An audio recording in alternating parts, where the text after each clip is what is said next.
High friends, welcome to the world of mathematics. विद्यार्थी मित्रांनो, आज आपण प्रॉब्लेम नंबर 7 पासून कंटिन्यू करणार आहे फ्रॉम एक्सरसाइज 5.2. ठीक आहे. सो क्वेश्चन नंबर 7 काय सांगतो, find the centroid of triangles. ट्रायंगलचा सेंट्रॉइड शोधा. ट्रायंगलचे व्हर्टायसेस तुम्हाला दिले. ठीक आहे. म्हणजे बघा, एक ट्रायंगल काढतो मी, याचे 3 व्हर्टायसेस आहे. सपोज ABC, याला आपण ABC म्हणून घेऊ. -7 6 2 -2 8 5. तर ह्या ट्रायंगलचा जो सेंट्रॉइड येईल इथे G, तो आपल्याला काढायचा आहे. Centroid is denoted by G. पहिले आपण ते ABC घेतले ना, ते लिहावं लागेल. आणि x1 y1 x2 y2 x3 y3 मानून घ्यायचं. लेट A, याचे कोऑर्डिनेट घेतो मी x1 y1, कारण फॉर्म्युलामध्ये लागणार आहे आपल्याला. -7 6 B x2 y2 2 -2 C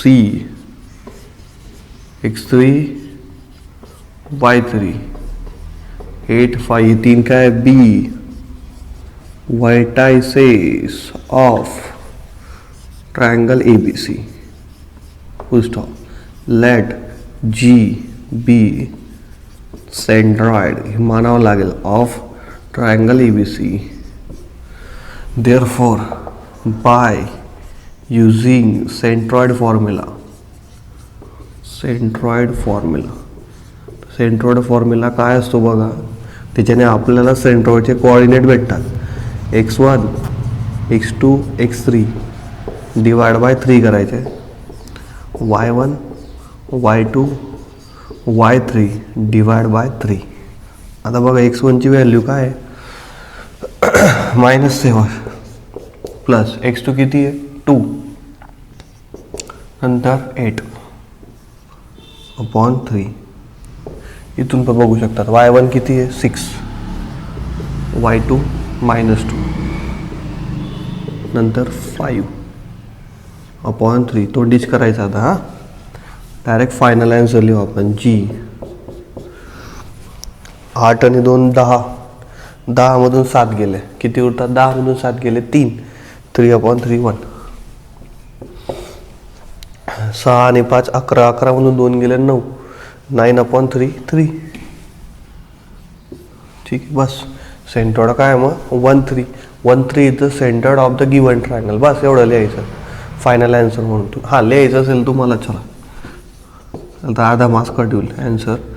therefore G 1 3 is centroid of triangle ABC. Okay. याच्यातले बाकीचे 2 प्रश्न तुम्हाला घरी ट्राय करायचे आहेत. चला विद्यार्थी मित्रांनो, प्रॉब्लेम नंबर 9 आता आपल्याला बघायचा आहे. हां, प्रॉब्लेम नंबर 8 होमवर्कमध्ये ट्राय करायचा आहे, कारण 9 आणि 8 हे दोघी प्रॉब्लेम सारखे आहेत. ठीक आहे. सो हा समजला. आता 8वा तुम्ही सहज सॉल्व्ह करू शकता. ABC are coordinates of vertices of triangle. ABC काय आहे, coordinate of vertices of triangle. So ABC घेतो मी. ABC ए कोऑर्डिनेट किती आहे H -6, B चे रे 2 3, C चे कोऑर्डिनेट -6K अँड G सुद्धा दिला आहे सेंट्रॉइड 1 5. म्हणजे इथे कोऑर्डिनेट पण दिले आहेत, सेंट्रॉइड पण दिले आहेत, पण कोऑर्डिनेट पूर्ण नंबरनुसार दिलेले नाही आहेत. त्यात काही अननोन आहेत, जसं HK, ते तुम्हाला फाइंड आउट करायचे. Find HK. सेंट्रॉइड दिला आहे, मग सेंट्रॉइडचा फॉर्म्युला यूज करू. त्याआधी ABCला व्यवस्थित तुम्हाला x1 y1 x2 y2 x3 y3 असं मानून घ्यायचं आहे. ठीक आहे.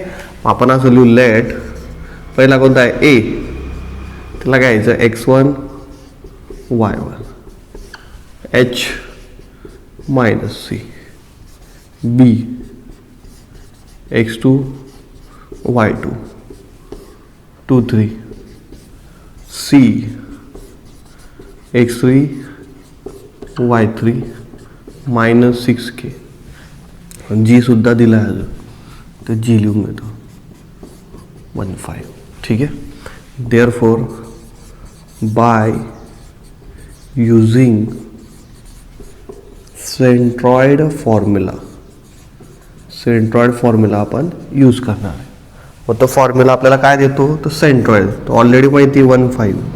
तो फॉर्म्युला काय बघा, x1 plus x2 plus x3 divide by 3, y1 plus y2 plus y3 divide by 3. चला आता व्हॅल्यू पुट करा. x1 h, x2 2 minus 6 divide bye 3, y1 minus 6, y2 3, नंतर k डिवाइड बाय 3 आणि हा दिला आहे g 1,5. थोडं अजून कॅल्क्युलेशन करून घेऊ. g 1,5.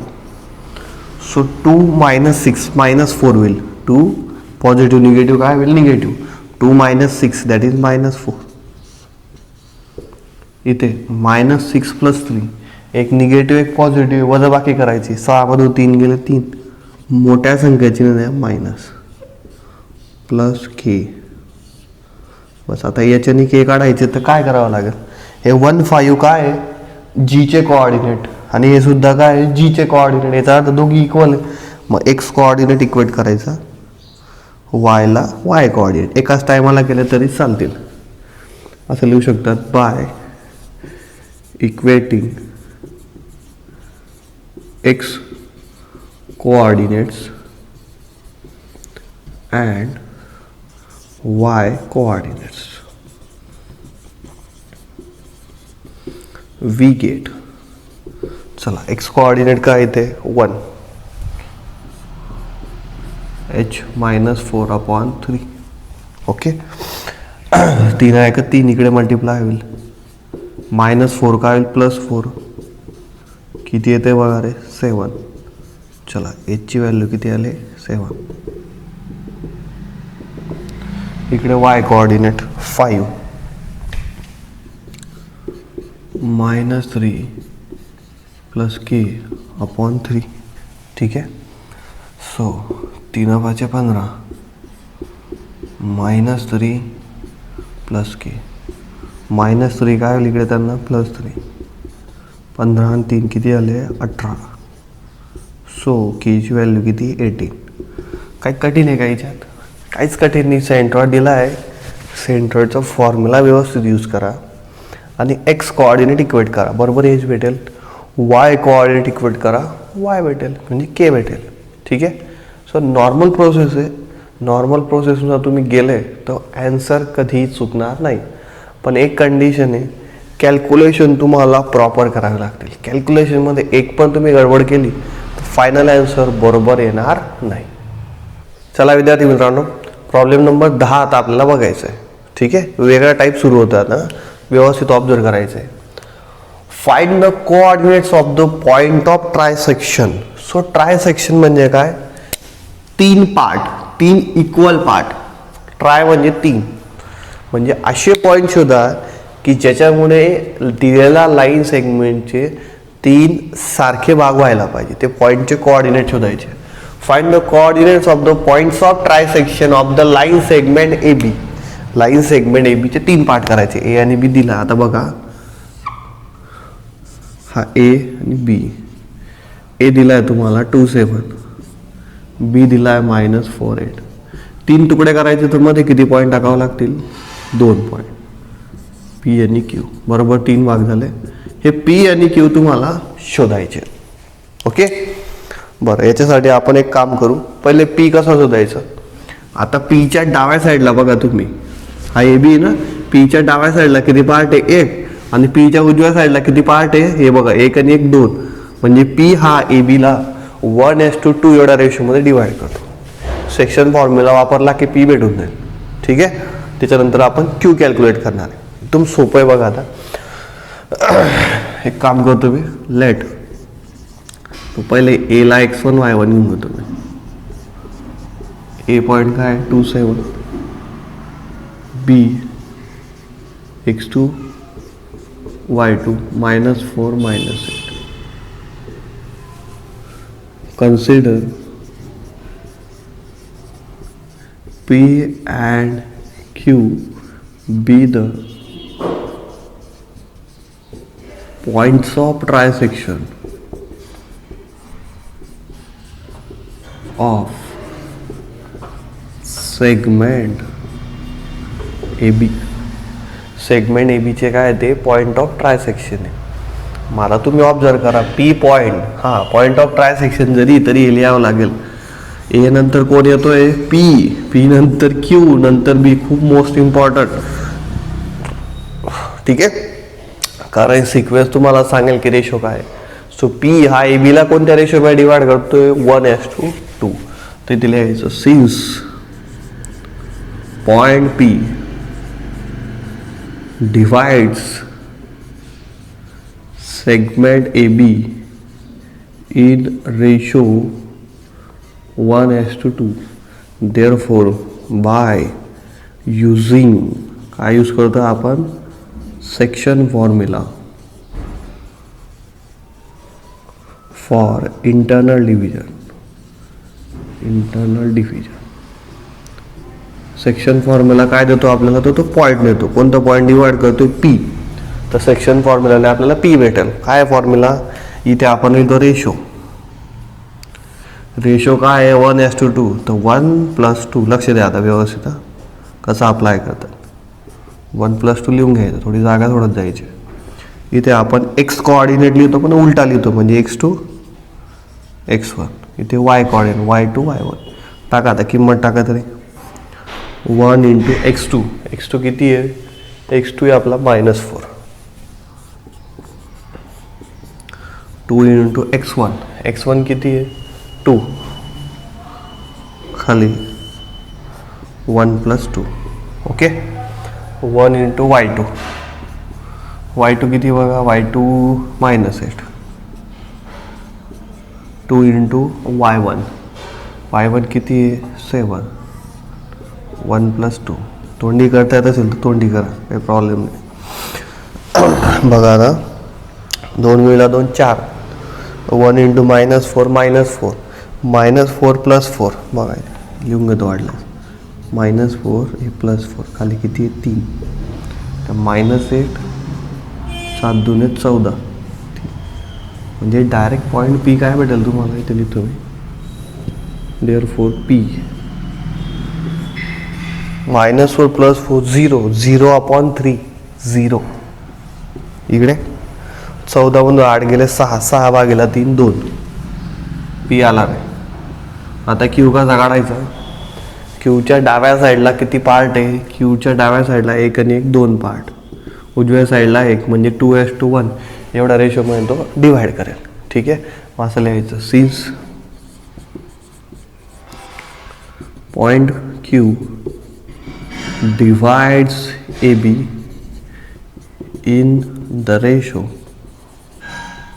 2:1. Therefore, by using section formula, direct use करतोय मी. सो Q सेक्शन फॉर्म्युला काय, रेशो घ्यायचा पहिले 2:1. So 2x2 1x1, 2y2 1y1. पटापट किंमत टाकू आता, बोला. 2 x2 किती आहे, -4. x1 2 खाली 2 आणि 1 3. 2y2 y2 किती आहे, -8. 2 × -8. 1 × y1 किती रे, 7. खाली 3. चला फायनल आन्सर लिहितो मी आता डायरेक्ट. 4 2 8. So -8 + 2 that is -6/3 -2. 8 2 16. -16 + 7. -16 + 7 -9 होईल. -9/3 -3. So this is point Q. He technique तुम्हाला शिकता यायला पाहिजे. बस फक्त पॉईंट मानायचे. बघा इथे डाव्या साईडला किती पार्ट आहे, उजव्या साईडला किती पार्ट आहे, त्यानुसारचं सेक्शन लिहायचे. 1:2 रेशो आहे का 2:1 आहे. ठीक आहे, अशा पद्धतीने हा प्रॉब्लेम सॉल्व करायचा आहे. असे प्रॉब्लेम परीक्षेला विचारले जातात. ठीक आहे, चला विद्यार्थी मित्रांनो, problem number 11. A B given आहे. Find the coordinates of the points असे पॉईंटचे कोऑर्डिनेट शोधायचे की विच डिव्हाइड, ते पॉईंट डिव्हाइड करतील सेगमेंट ए बीला 4 पार्टमध्ये. किती पार्टमध्ये? 4. म्हणजे मध्ये किती पॉईंट ठेवावे लागतील? 3 पॉईंट. एक पॉईंट कमी ठेवायचा, बरोबर 4 पार्ट बनतील बघा. P q R. ए दिला आहे तुम्हाला -14 -10 आणि बी 6 -2. पण हा प्रॉब्लेम खूप सोप्या पद्धतीने मी सॉल्व्ह करून दाखवतो. कसा बघा, हा क्यू पहिले शोधू शकतो मी. का? क्यूच्या डाव्या साईडला किती पार्ट आहे? 2. उजव्या साईडला 2. सारखे सारखे पार्ट आहे म्हणजे हा मिड पॉईंट झाला, बरोबर आहे ना. तुमच्या डाव्या साईडला जेवढं अंतर आहे तेवढं उजव्या साईडला असेल, तुम्ही कुठे? मिड पॉईंटला. मिड पॉईंट फॉर्म्युला आपण क्यू काढून घेतो मी. त्यानंतर जर तुम्ही ए आणि क्यू पॉईंट माहिती आहे तर ए आणि क्यूचा मिड पॉईंट पी आहे, कारण दोघींच्या बघा पीच्या लेफ्ट साईडला 1 पार्ट आहे, राईट साईडला 1. तर हा मिड पॉईंट झाला कोणाचा? ए क्यूचा. पी भेटून जाईल. क्यू बीचा मिड पॉईंट आर आहे, आर भेटून जाईल. म्हणजे मी ते फक्त मिड पॉईंट फॉर्म्युला वापरेल. तुम्ही सेक्शन फॉर्म्युला वापरला तरी चालेल, पण प्रोसेस मोठी होऊन जाईल. ठीक आहे. काय करायचं बघ, लेट ए x1 y1 -14 -10 b x2 y2 6 -2. Let points P, Q, R divides segment AB into 4 equal parts. 4 part में डिवाइड करेल. अँड हे लिहिणं आवश्यक आहे. A p q r b. ठीक आहे. मग आता लिहायचं, since q is mid point of segment A b, therefore by using mid point formula, mid point formula use केला तर आपल्याला काय भेटेल? क्यू. कसं मी एक्सप्लेन केलं होतं, mid point formula x1 + x2 upon 2 y1 + y2 upon 2. Formula direct वापरला तरी चालेल, काही प्रॉब्लेम नाही. x1 किती आहे? -14, x2 6 upon 2, y1 -10, y2 -2 upon 2. तोंडी करायचं, हां, जास्त लिहित बसायचं नाही ते. बघा, -14 + 6 -8 अपॉन 2 -4, -10 -2 -12 अपॉन 2 -6. हा भेटला क्यू. बस आता क्यू -4 -6 लिहून घेऊ. आता ए क्यूचा मिड पॉईंट काय? पी, कारण डाव्या साईडला एक पार्ट आहे, उजव्या साईडला एक पार्ट आहे, म्हणजे मिड पॉईंट झाला. मग ते स्टेटमेंट टाकायचं, सिन्स